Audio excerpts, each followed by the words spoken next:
Assalamualaikum warahmatullahi wabarakatuh. Saya Pini Ayu Selvana, mahasiswa S1 Kebidanan Universitas Mega Buana Palopo dengan NIM B2206066.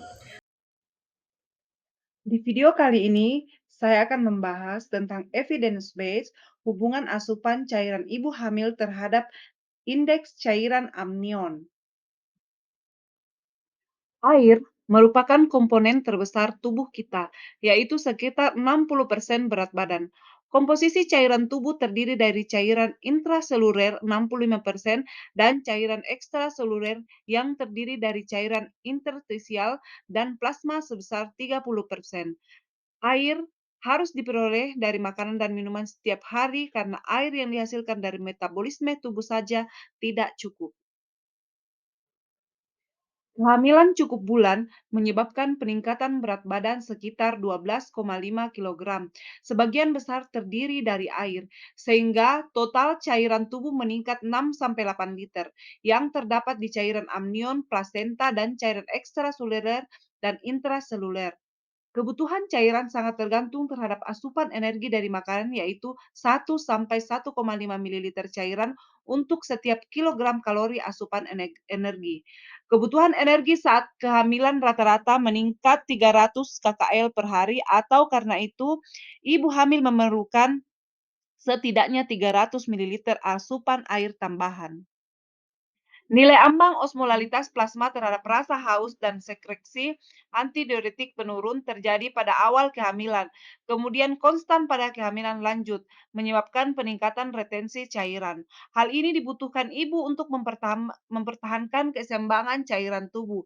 Kebutuhan cairan sangat tergantung terhadap asupan energi dari makanan, yaitu 1-1,5 ml cairan untuk setiap kilogram asupan energi. Kebutuhan energi saat kehamilan rata-rata meningkat 300 kkl per hari. Oleh karena itu, ibu hamil memerlukan setidaknya 300 ml asupan air tambahan.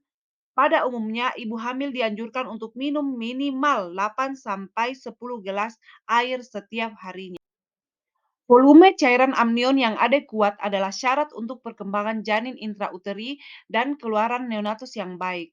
Kilpart et al. dan Kilpart dan Sarford melaporkan bahwa hidrasi air pada ibu meningkatkan indeks cairan amnion baik pada oligohidramnion maupun normoamnion. Al. menunjukkan bahwa 75% ibu oligohidramnion yang mengkonsumsi air 2 liter per hari memperlihatkan peningkatan indeks cairan amnion sebesar 50%. Hidrasi ibu hamil bisa meningkatkan indeks cairan amnion berhubungan dengan peningkatan kecepatan rata-rata arteri uterina, tetapi mekanisme perubahan dan berapa lama waktu untuk meningkatkan AFI belum diketahui secara jelas. Bells dan Cunningham et al. Menyatakan bahwa pada kehamilan trimester 2-3, sumber utama cairan amnion adalah produksi urin janin. Pada orang dewasa, diuresis berkorelasi secara langsung dengan osmolalitas dan volume intravaskular. Data klinik menyatakan bahwa janin dapat merespon perubahan osmolalitas dan volume intravaskular maternal. Produksi urin janin berubah dengan perubahan osmolalitas maternal.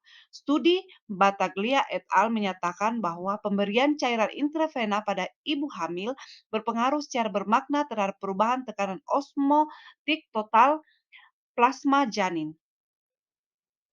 Pada studi ini, meskipun volume intravaskular dan osmolalitas ibu hamil tidak diukur, kita percaya bahwa peningkatan indeks cairan amnion dipengaruhi oleh asupan cairan ibu yang menyebabkan peningkatan volume dan penurunan osmolalitas intravaskular. Volume cairan amnion yang adekuat merupakan syarat meningkatnya keluaran kehamilan atau perinatal. Hasil penelitian ini membuktikan bahwa asupan cairan berpengaruh secara bermakna terhadap peningkatan indeks cairan amnion. Sehingga disimpulkan asupan cairan cukup atau peningkatan asupan cairan diperlukan agar keluaran perinatal kehamilan meningkat. Komunikasi, informasi, dan edukasi tentang asupan cairan atau hidrasi ibu hamil perlu diberikan selain kebutuhan gizi atau nutrisi ibu hamil. Demikianlah penjelasan saya tentang evidence-based hubungan asupan cairan ibu hamil terhadap indeks cairan amnion. Kurang lebihnya mohon dimaafkan. Terima kasih. Assalamualaikum warahmatullahi wabarakatuh.